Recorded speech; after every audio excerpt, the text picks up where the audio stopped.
অবশ্যই আমার অনুভূতি অনেক অনেক ভালো। স্টুডেন্ট আন্দোলন একদম যখন থেকে শুরু হয়েছে তখন থেকে আমরা সবাই স্টুডেন্টদের সাথে পুরো বাংলাদেশ আমরা এক হয়ে গেছি। এত কষ্ট করে আমাদের ভাই বোনেরা যেই এই দেশটা স্বাধীন করেছে, এতগুলো ভাই বোনের রক্ত, এত জনসাধারণ মারা গেছে, ইভেন অনেকে চিকিৎসাধীন আছেন খুব আহত অবস্থায়, এখনও খুবই অসুস্থ। তাদের সবার প্রতি আমার শ্রদ্ধা, ভালোবাসা।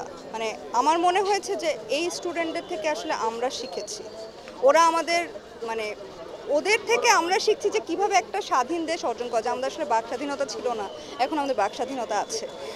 এটাই বলবো, অবশ্যই খুবই ভালো লাগছে। বার্তা যেটা দিতে চাই যে আমরা শুরু থেকে স্টুডেন্টদের সাথে ছিলাম, এখনও আছি, থাকবো। তাদের প্রতি অনেক অনেক কৃতজ্ঞতা। তারা কিন্তু দেশ স্বাধীনতার পাশাপাশি তাদের জায়গা থেকে তারা মনে করেন এখনও দেশের প্রতি দায়িত্ব পালন করে যাচ্ছে। অবশ্যই হবে। আমাদের স্টুডেন্টরা এত কষ্ট করে যে আন্দোলন করে দেশটা স্বাধীন করেছে, এটা তো আমাদের বাক স্বাধীনতার জন্য। এখন তো সবার বাক স্বাধীনতা আছে, সবাই বলতে পারবে। আমি আশা করি সবাই এখন বলতে পারবে যে কোনটা ভুল কোনটা ঠিক। সেই স্বাধীনতাটা এখন আমাদের হয়ে গেছে। কিন্তু আমি এতটুকু বলতে চাই যে যত হত্যা হয়েছে, ভাস্কর্যগুলো ভাঙচুর হয়েছে, বা হিন্দুদের প্রতি যে অত্যাচার হয়েছে, এই জিনিসটার বিচার হোক। যারা মারা গেছে তাদের সবার বিচার হোক, যারা দুর্নীতি করেছে তাদের সবার বিচার হোক। এটাই চাই, যেন সব জায়গায় মানে চাঁদাবাজ বা এই ধরনের বিষয়গুলো আর না থাকুক। এবং আমাদের স্টুডেন্টরা দেখেন, দেশ স্বাধীনতার পাশাপাশি তারা কিন্তু দেশের দায়িত্ব পালন ঠিকই করে যাচ্ছে। এই যে আমি তাদেরকে সাধুবাদ জানাই এই ক্ষেত্রে যে আমাদের যে ট্রাফিক কন্ট্রোলারের দায়িত্বটাও তারা খুব সুন্দর করে পালন করছে। সেই জায়গা থেকে আমাদের যারা ট্রাফিক কন্ট্রোলার ছিলেন, আমরা তাদের কষ্টটা কিন্তু বুঝতে পেরেছি। তাদের সবার প্রতি কিন্তু আমার অনেক অনেক শ্রদ্ধা। এটা আসলে যারা যারা উপদেষ্টা আছেন, যাদের কাছে এই দায়িত্বটা দেওয়া আছে, এটা পুরোটাই তাদের উপর, যে তারা কি ডিসিশন নেবে।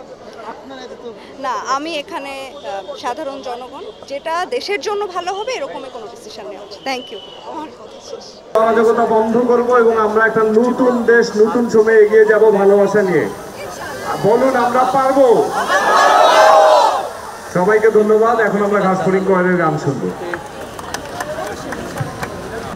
এইখানে সঙ্গীত, আমাদের হচ্ছে সঙ্গীত জগতের ব্যান্ড সঙ্গীতের লোকজন আছেন এইখানে নিয়মিত অন্যান্য মাধ্যমের সঙ্গীত শিল্পীরা আছেন, আলোকচিত্রীরা রয়েছেন তো এইখানে, এবং স্ক্রিপ্ট রাইটাররা আছেন যারা লিখেন, কবি আছেন, এখানে চিত্রশিল্পীরা আছেন আমাদের সাথে। এবং আমরা মোটামুটি থাকতে পারি যে আমরা কেন এত মাধ্যমের শিল্পীরা একসাথে হলাম।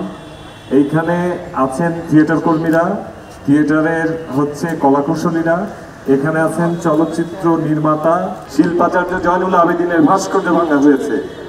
সংবাদ, ফিচার ও অনুষ্ঠানের জন্য ভিজিট করুন সংবাদ প্রকাশের ওয়েবসাইট এবং যুক্ত থাকুন ফেসবুক পেজ ও ইউটিউব চ্যানেলের সঙ্গে।